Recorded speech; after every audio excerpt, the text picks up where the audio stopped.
Well, Honey reached great doggy heights in the studio on Monday, but today you can find out how she coped behind the scenes. We the results of the Animals Matter competition, and we'll be rocking and rolling with a live performance from Britain's top young guitarist. Is that him practicing? I hope not. What is it then? You may have heard that Edd the Duck is going to be the official mascot of the British team for the Olympic Games in Spain next year. Woohoo! And if you want to be an official supporter, you can make your own Edd as well. But before you make your own Edd, I think I'd better just get the expert in to find out. What? Hello, Edd. Do you think these are all right? You like them? Awesome. Right. And are you going to be my assistant today? Right, let's get down to making our very own Edd the Duck mascot. So, what do we need, assistant? Yep, to begin with, we need one yellow ball, one spongy yellow ball. And this is quite good because it's got the right colourings. And if you look on there, it's got all the right markings, thank you. And my assistant's already marked this one up for me. And you can see that following the lines of the ball, I've drawn the mouth. And then on the top there's a line for where the hair's going to go. And underneath, a circle for the neck. Oops, thank you. Yeah, this is one that he's made earlier. And if you look, I've already cut a hole in there. And oh yeah, let me just tell you that you need a 10-pence piece to measure the hole exactly. And if you cut deep enough, you'll be able to get your middle finger through there and then slip where the mouth is and on top with the hair. And we need to cover this next so that you have the feathers that Edd has. Oh, you are on the ball. Thank you very much. Yes, well, to do this, get some wool, any type of wool, so long as it's yellow. Isn't that right, Edd? It certainly is, yes. And I'm going to... Oh, yes, we know we need some feathers, you're quite right. And I'm going to make the feathers in much the same way that Yvette made the fur for the puppies a few weeks ago. So we just double over the wool, snip it down, and then you just need to snip all the ends off until you've got a bowl full of this fluffy stuff that Edd keeps insisting is the feathers. So just snip that all off. Edd, have you got the next prop? Yes, you're very good assistant. Next thing is glue. So, oops. Get me all confused now, Edd. If I just get that out of the way. Just glue a part of the head, just in sections, otherwise you're going to get glue all over your finger. And then smother it. And all this fluffy stuff, that's working well. And when it's completely finished, it will look something like this. Yes, this is one that Edd made earlier. But what, yes, it is very funny, Edd. Yes, yes, all right, the joke's dry. Okay. Now, just remember when you're sticking it to make sure that you leave the mouth and the opening for the hair free, otherwise you'll have problems later on. Now we need to do the hair, don't we, Edd? Right, tell me something. How did you get your hair such a lovely colour green? Oh, it's natural.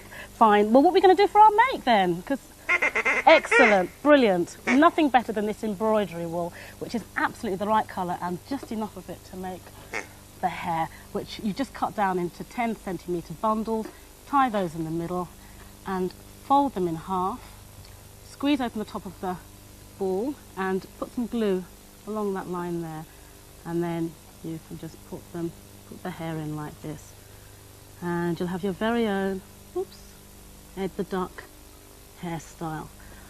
Right. Oh, Edd, you look fantastic.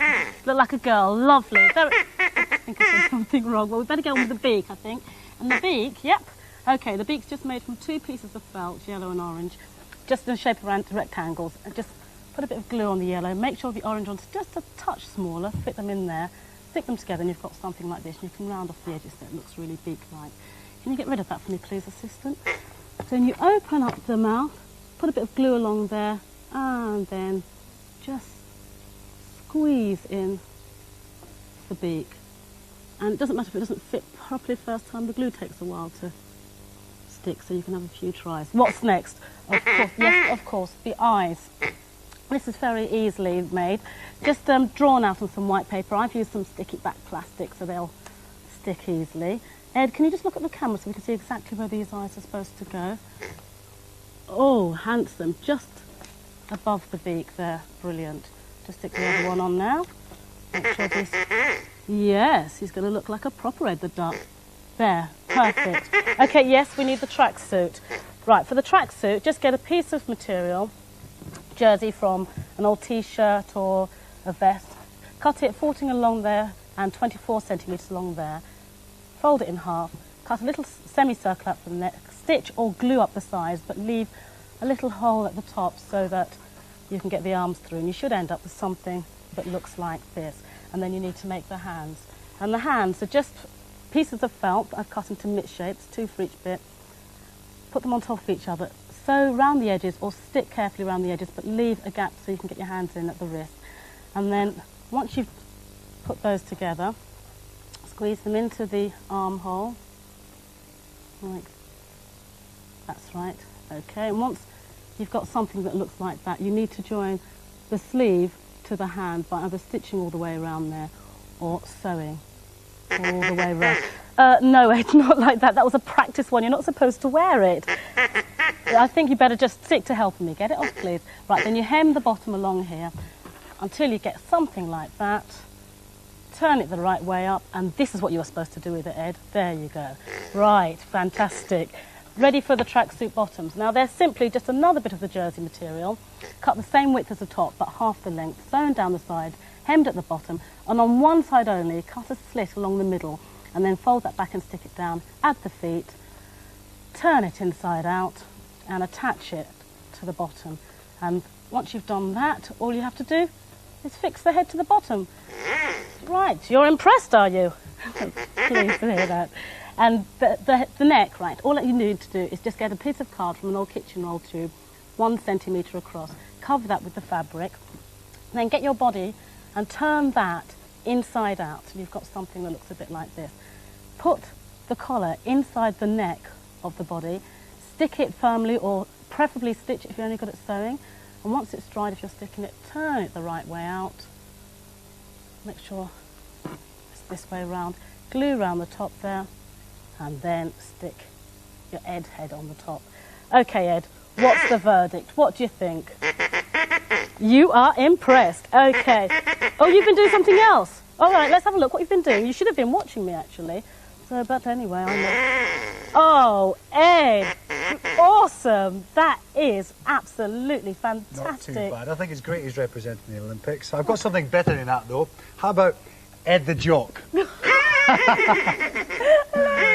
He's going to do it for the Scots, hasn't he? Yes, very good. Brilliant. Well, if you haven't remembered all the instructions, you can always send a stamped addressed envelope and we'll send you a free instruction leaflet, won't we? Yes. Yes, won't we? Will. I don't believe this, Ed. And now to a better behaved sort of bird, the puffin. The results of our Blue Peter puffin competition, Animals Matter. Here are some of the 41,657 entries that swamped the Blue Peter office, all of which have been very carefully read. John and I spent ages carefully looking through all your entries together with illustrator Tony Ross and Liz Attenborough, who runs Puffin Books.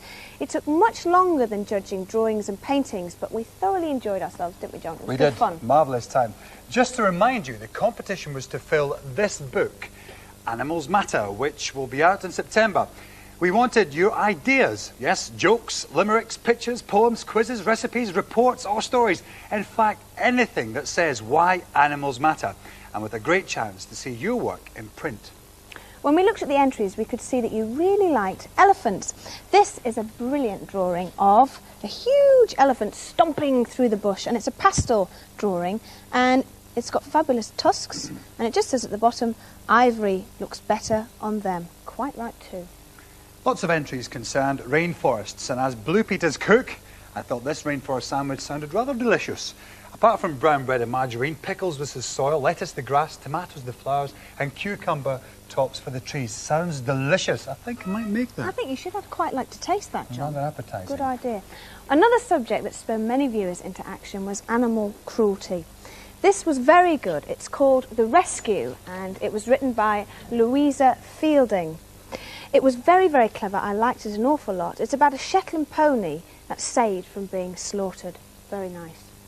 Puffins, of course, popped up quite a bit, and not surprising since the royalties from the book Animals Matter will be donated to the RSPB to help them in their work with real-life puffins. And a couple of sort of exciting ones we had him. This chap here is actually made a badge with Animals Matter on top, and we can see him with the badge proudly wearing it there. Also, quite an interesting puzzle as well. This puzzle is about what is all around you, and a few clues there. Far too difficult for me. I think I'll leave that for later. If you've spotted your entry on display, you'll be receiving a runners-up prize, and there's a chance that it could be featured in the Animals Matter book, and that you'll win an extra prize of one of these fluffy puffins. Aren't they lovely? Very nice. For 9 top prize winners, there'll be a place of honour in the book, and these terrific prizes. Laptop computers for the first 3 prize winners, cameras for the seconds, there'll be some binoculars for the thirds, plus boxed sets of 10 of the most famous puffin books ever published. Runners-up and top prize winners will also receive one of our competition badges. That's a pretty good bonus, since you can now get into exactly 100 places throughout the UK free of charge, including the new Henry VIII exhibition at Greenwich. Now the moment of truth. If you haven't spotted your entry already, is it here amongst the top prize winners? In the 11s to 15s, the third prize goes to Rebecca Gulliver of Marlborough. Her entry is a campaigning report about battery farming, cruelty-free cosmetics and vegetarianism. Forget the rainforest for a moment. Look in the fridge and look at the eggs in there. If they're not free range, it most likely means they come from a battery farm. That direct, well-written entry wins third prize. Second place goes to Paul Thurton of Rotherham, who wrote a poem called The Animal Conference. After careful contemplation and much deliberation comes this stunning revelation from the spokesman for the lions. There has been some indignation at our grisly occupation of eating our relations such as zebras and canoes. I think it's so good, I'll have a Have a read. this. So to end this consternation, we propose the conservation of the zebra population, not forgetting the canoes. Well, it goes on with the lions deciding to grow up a giant yam plantation so they can eat yams instead of gnu's, very likely. Very funny though, and well written, and all the judges liked it. First place went to a cartoon entry all about elephants. It's got proper facts about elephants mixed up with jokes like... The reason elephants are big, great and wrinkly is because if they were small, white and round, they'd be aspirins. OK, well, I know you've heard it before, but it's still very funny. This is the work of 14-year-old Zoe Smith of Clifton Wood in Bristol, so well done to you, Zoe. The top winners in the 8s, 9s and 10s have all turned out to be poems with pictures. Third place went to Lisa Wilson from Sutton Coldfield, whose poem is called Sally the Monkey. I'm a cheeky monkey climbing up a tree. You humans are not fast enough to catch poor little me. My babby's name is Sally. I think she's very cute. I bet you'd love to catch her and put her in a suit. You'd put her in a nappy and sit her on your lap and feed her far too much until she gets too fat. I really like this poem. I think it is fabulous, and there's more, but you'll have to wait till you read the rest of the book. Second place goes to Sam Johnson, who's 8 and comes from Saltash in Cornwall. His poem's called The Panda, Gone Forever. It ends, I have only seen a panda on the TV, and soon these will be gone too. So my little sister will not even know what a panda is. Whose fault will it be? Well, the judges thought the picture and the poem were just perfect together. That's a very good poem, that one. I like that one too. Sam's entry was just edged out of first place by this very topical one from Katie Perkins of Ledbury. I was a graceful cormorant swimming in the sea. But one day there was a war, and now look at me. Very simple, but in the judge's opinion, brilliant. Well done, Katie. Time now for the youngest age group, the under-7s. Third place and the binoculars goes to Eleanor Bagg of Weymouth. Her entry, like Sam's, was about pandas. It's a poem with pictures that our illustrator Tony Ross liked very much. It's called Don't Let the Pandas Die. In second place came Philippa Wilcox of Pontypool. This is a true story called Operation Save the Tadpoles. There was a small pool in the field by our house with some tadpoles in it. Mummy said it would dry up and the tadpoles would die. So we fished them out just in time, as there was only a tiny puddle left. For lots of reasons, the judges considered that a particularly fine entry, and it wins Philippa a camera and a place in the book. Well done to you. It's very unusual. But in first place, the under-7s, a lot of arguing. It comes from Amy Ferguson from Omagh in County Tyrone in Northern Ireland. Animals matter. They matter to me, from the biggest whale to the tiniest flea. Don't shoot them, pollute them, don't cut down their trees. Animals matter. Look after them, please.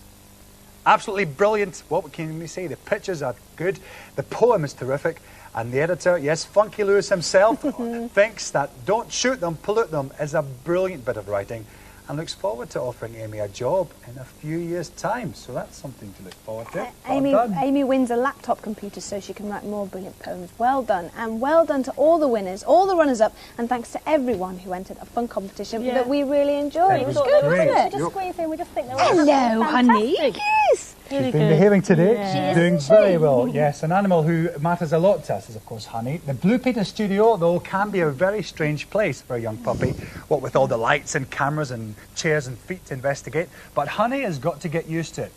Last Monday, I met Honey and Leonie Pocock, who looks after her, as they arrived at Television Centre for the big day. Sit. Sit before they come out. Right.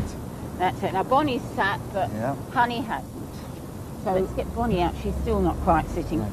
Waiting patiently. Right. No, sit again. You got up. Sit her. The incorruptible special